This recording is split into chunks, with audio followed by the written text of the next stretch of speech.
welcome to Tucker Carlson tonight. For months, Trump defenders have alleged that Robert Mueller's investigation is tainted with partisan politics. They've noted, for example, the strikingly high percentage of prosecutors on Mueller's team who are also major Democratic donors. The president himself has frequently echoed these charges, implying that the investigation is a partisan witch hunt concocted by his enemies to overturn last fall's election results, basically a coup. We haven't joined that chorus. Prosecutors, like military officers and surgeons, are trained to rise above their own politics in the service of duty, and most of them do that. In the absence of hard evidence to the contrary, it seemed wise to give this investigation the benefit of every doubt and wait for the outcome. We're Americans. We believe in the fair application of justice. We think that's what normally happens. Well, unfortunately, it's getting harder to maintain that faith. 2 days ago, news broke that a key figure in the Mueller investigation, a longtime FBI official named Peter Strzok, had been removed from his job for sending highly political text messages to his mistress, who's another FBI official.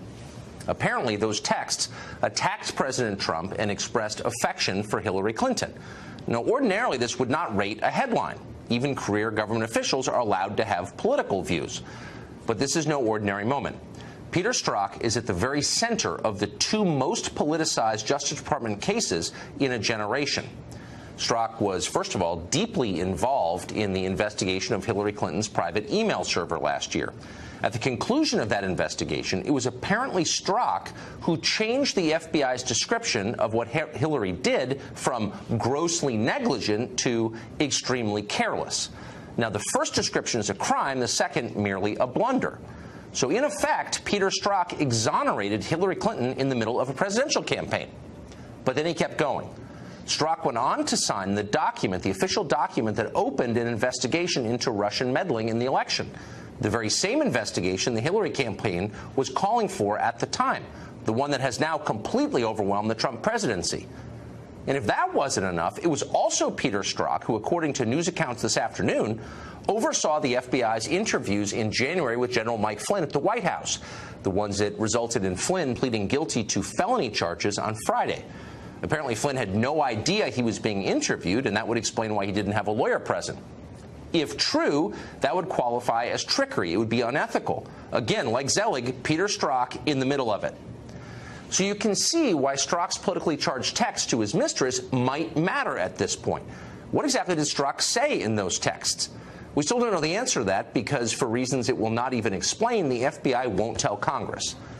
So all the way back in August, the House Intelligence Committee sent a subpoena to the FBI asking for, among other things, information on why Peter Strzok was removed from Mueller's team.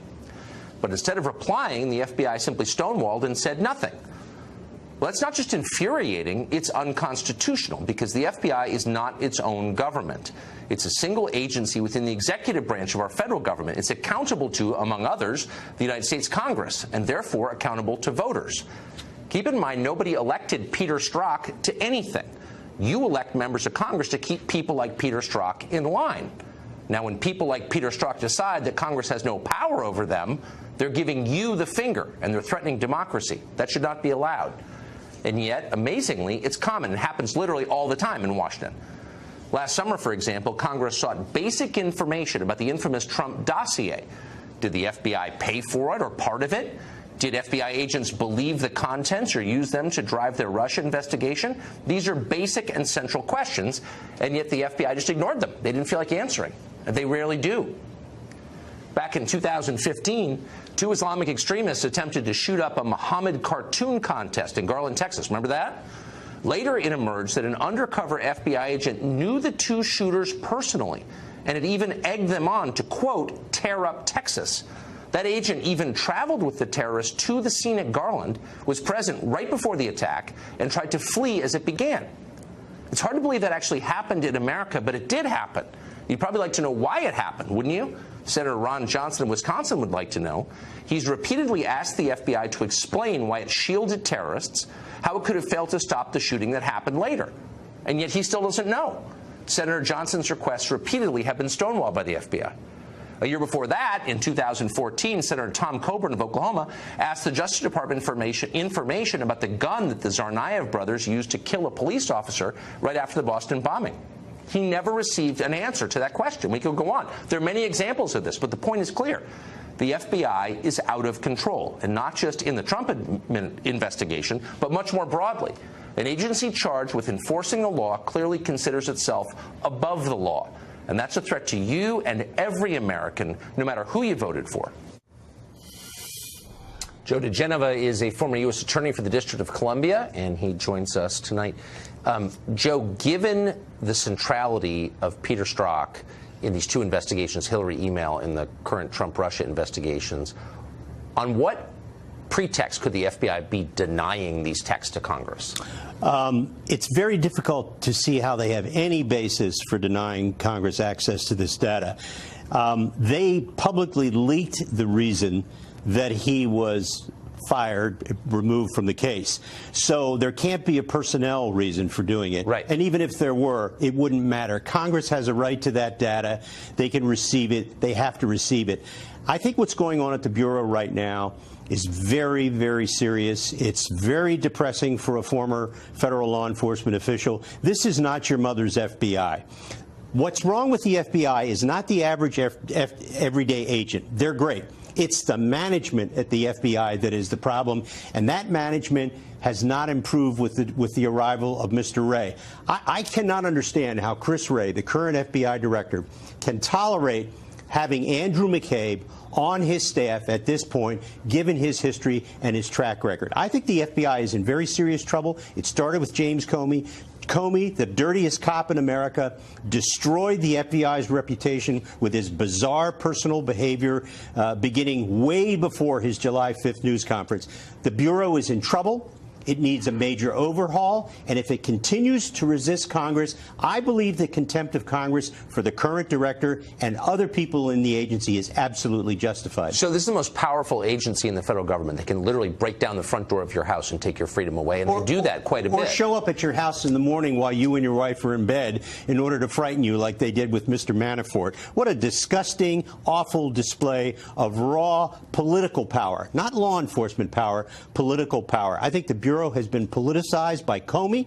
I don't know what Wray's going to do about it, but he has a short time frame to fix it. Is it conceivable, and this was reported this afternoon, we haven't confirmed it, that General Flynn at the White House in January, newly installed National Security Advisor, meets with the FBI, talks to them. They don't tell him this is a formal interview, and it's on the basis of that that he's charged and pleads to perjury. It was Andrew McCabe who sent those agents there, by the way. The man who... But can you do that? Yes, you actually can. But here's what's disturbing about it. It's technically okay to do that, but you have to ask yourself, given the history of everybody involved in that case, who were involved in the Hillary email server case, where they conducted a totally irresponsible, unprofessional criminal investigation, and then they turn up the heat on this investigation of Flynn, the same agency. This is politics. The Bureau has been politicized. You compare the email server investigation of Hillary Clinton with the investigation of General Flynn and President Trump's aides, and what you have is a despicable politicization of the Bureau. They can no longer insist that they are fair at what they're doing. Well, it's the same charge. I mean, the same guy, Peter Strzok, apparently let the former Secretary of State off the hook for lying and then pushed the indictment on felony charges of the National Security Advisor for lying. So how is that? Mr. Strzok has been hopelessly compromised since he expressed his political views to his paramour, with whom he was another FBI official that he was having a sexual relationship with. Strzok is no longer credible inside the Bureau. That's why he's now in the Human Resources Department. Right. Just shakes the faith of every American in our justice system. And it should. And the cost is high. It undermines the country, quite apart from this investigation, Indeed. I would say. Joe, thank you.